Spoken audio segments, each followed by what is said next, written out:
የሁምቦ ወረዳ ምክር ቤት ባካሄደው መደበኛ ጉባኤ የ2018 በጀት ዓመት የመጀመሪያ ሩብ ዓመት ስራ አፈጻጸም የገመገመ ሲሆን በህብረተሰቡ ዘንድ የመልካም አስተዳደር ችግር ሆነው የሰነበቱ ጉዳዮችንና ያልተመለሱ የመሰረተ ልማት ጥያቄዎችም ላይ በስፋት ተወያይቷል።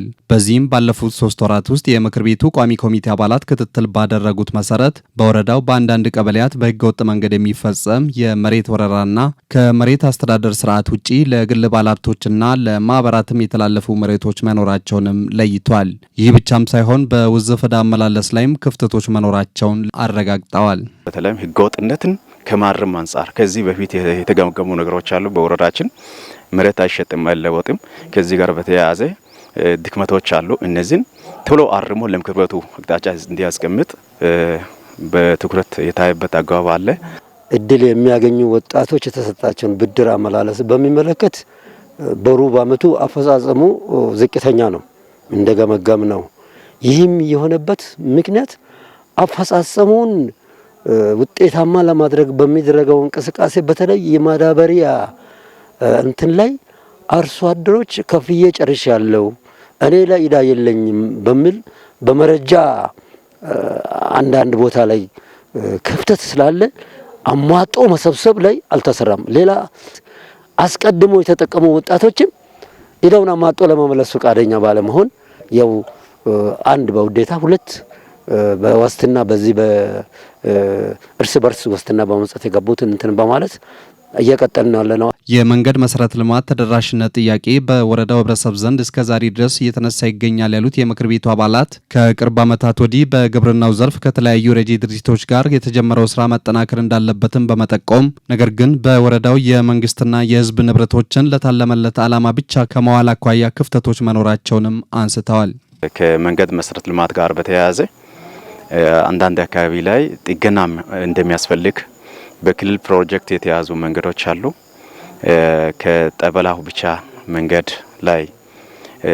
ላይ የክልል ገጠር መንገድ መጥቶ አይቷል። ነገር ግን በፍጥነት ከህዝብ ምላሽ እንደሚያስፈልግ አቅጣጫ ተቀምጧል። አርሶ አደሩ የሚጠቀማቸው ማጭድ፣ ገጀራ የመሳሰሉ ነገሮች በሁለት መጋዘኖች ላይ አላግባብ መቀመጣቸው በተለያየ ጊዜ ገምግመን በሽያጭም በማስወገድም ወደ ሌላ እንዲዞሩ በተጨማሪ አሁን ደግሞ ስራ ላይ የሚገኙ ኮምፒውተር፣ ሞተር የመሳሰሉት ንብረትነቱ የወረዳው ፋይናንስ ስለሆነ በማማሻ የተቀበለው አመራርም ሆነ ባለሙያ እጅ ላይ አሉ ወይ ብሎ ክትትል በማድረግ ላይ ክፍተት መኖሩን በደም ገምግመን ይህን ለሚቀጥለው እንዲያስተካክሉ ግብረ መልስ ሰጥተናል። በወረዳው የሁሉም ቀበሌያትን ምክር ቤቶችን በማጠናከር ማህበረሰቡ የሚያነሷቸውን የመልካም አስተዳደርና የልማት ጥያቄዎችን ለመመለስ በተለይም በብልሹ አሰራር ውስጥ እጃቸው ያለባቸውና አጥፊዎች ላይ የሚወሰደው እርምጃ ተጠናክሮ ይቀጥላል ተብሏል። የምክር ቤቱ ቋሚ ኮሚቴና ባለሙያዎች ወደ ታች ሄዶ ገምግሞ ባመጡት መነሻ አስፈጻሚ አካል ሪፖርት ስናደርግ አስፈጻሚ አካል ኢሚዲየትሊ የተዋቀረ ቡድን ሄዶ 12 ያክል ህገወጥ መንገድ የተወረረውን መሬት ወደ መሬት ባንክ ያስመለሰበት አግባብ አለ። ቦሳ ወንቸም ደግሞ በተመሳሳይ የመሬት ወረራዎች ነበሩ። እነዚህን አስፈጻሚ አካላት አጥኚ ቡድን ልኮ ፈትሾ አይቶ ህገወጥነቱ ታይቶ ወደ መሬት ባንክ እንዲመለስ ተደርጓል። እንደኛም ምክር ቤት ደግሞ በወረዳ ላይ አንፎኮሻ ቀበሌ ላይ 10 ሄክታር መሬት የሚያክል ለአንድ ግለሰብ ከአሰራር ውጪ የተሰጠውን መነሻ በማድረግ የኛ ቋሚ ኮሚቴ ምክር ቤቱ ቋሚ ኮሚቴ ሄዶ መነሻ ሀሳቦችን ከህዝብ ጋር ውይይት አድርጎ አምጥቶ ምክር ቤቱ አቅጣጫ እንዲያስቀምጥ ያደረገበት አግባብ አለ። በወረዳ ደረጃ ግብረ ኃይል አደራጅተን መፍታት ጀምረናል። ለምሳሌ በፋንጎሎሜ ቀበሌ ከ12 ሄክታር በላይ መሬት ተወሮ የነበረውን ወደ መሬት ባንክ የመለስንበት ሁኔታ ነው ያለው በዚህ ባጭር ጊዜ። ቦሳ ወንቼ ላይ እንደዛውም እየተጣራ ያለበት ሁኔታ አለ። አምፖኮይሻ ላይም በተመሳሳይ በሌሎች ቀበሌያትም እንደዚህ ከመሬት ወረራ ጋር ተያይዞ የተፈጠሩ ችግሮችን ዋናው መሬቱን ወደ መሬት ባንክ መመለስና አጥፊዎችን ወደ ህግ የማቅረብ ስራ ለመስራት ይዘን እየተንቀሳቀሰን ያለንበት ሁኔታ አለ።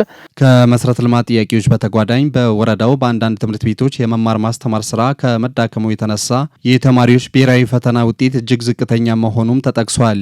ለዚህም መምህራን፣ ወላጆችና ሌሎች የትምህርት ባለድርሻ አካላትም ኃላፊነታቸውን እንዲወጡም ተጠይቋል። ከትምህርት ማህበረሰብ ጋር ከፍተኛ ንቅናቄ ፈጥሮ መግባባት ላይ ተደርሶ ተማሪ ውጤትን መሰረት ያደረገ ዝግጅት እንዲያደርግ ወላጅ ከራሱ የሚጠበቀውን እንዲያደርግ መምህር፣ ርዕሰ መምህር፣ ሱፐርቫይዘር፣ ተማሪ፣ ሌሎች ባለድርሻ አካላት ከራሳቸውን የሚጠበቅባቸውን ኃላፊነታቸውን እንዲወጡ ከማድረግ አኳያ ተነስቶ ችግሮችን የጋራ በማድረግ ውጤት ላይ ትኩረት አድርገን መስራት እንዳለብን፣ ሌሎች በማህበራዊ ዘርፎች የተነሱ ብዙ ነገሮች አሉ። እነዛን ለማረም ወስደናል። ላይ የትምህርት ውድቀትን በተመለከተ ለወደፊት መሻሻል እንዳለበት ትምህርት መስሪያ ቤት በጥንካሬ ሰርቶ ለወደፊት ተማሪዎችን በጥሩ ውጤት እንዲያሳልፉ ከማድረግ አንጻር ለነሱ ግብረ መልስ ለሴክተር መስሪያ ቤት ሰጥተናል። ወደፊት መሻሻል እንዳለበት ሰርተናል። ሌላው ደግሞ በጤና ስራ ላይ በእናቶች ማቆያ ላይ እናቶች የማውለዳ ጊዜ ቅድመ ክትትል እንዲያደርጉ ሀሳብና ትኩረት ሰጥቶ ከነሱ ጋር ሆኖ እንዲሰሩ ከማድረግ አንጻር ያው ጥሩ ስራ እየተሰራ ነው።